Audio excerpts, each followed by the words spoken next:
Мээримдүү, боорукер, ырайымдуу, жараткан Аллага чексиз мактоолор болсун. Анын сүйүктүүсү пайгамбарыбыз саллаллаху алейхи вассаламга дубай саламдары болсун. Ассаламу алейкум достор, бир туугандар. Бүгүн мен сиздерге аябагандай кыска, бирок нуска окуя айтып берем. Бул окуя ар бир мусулман жаштарынын көңүлүн көтөрүп, кубанта турган окуя. Анткени бул окуя Пайгамбарыбыз саллаллаху алейхи вассаламдын хадиси менен байланышкан окуя.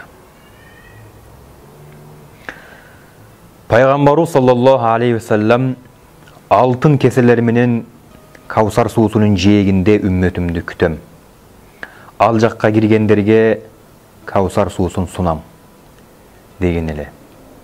Кийин акыр заман жаштар бейишке кирип, Каусар суусунун жээгине барганда Пайгамбарыбыз саллаллаху алейхи вассалам колундагы кесесин жерге таштап коёт.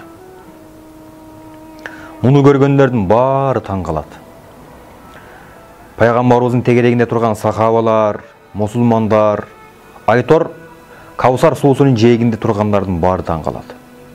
Өзгөчө Пайгамбарыбызга болгон сүйүүсү ашып, ташып, көздөрүндө кубаныч менен барган жаштар үмүтсүздүккө түшүп, биз эмне Пайгамбарыбыздын колунан суу ичпей калабызбы деп күмөнгө түшүп башташты. Ошондо Пайгамбарыбыз саллаллаху алейхи вассалам акыр заманда чекесин саждага тийгизген жаштар менен менин ортомду алтын кесе бөлүп турушун каалабайм деп өзүнүн колдору менен, берекелүү колдору менен кочуштап Каусар суусун берет экен акыр заман жаштарына.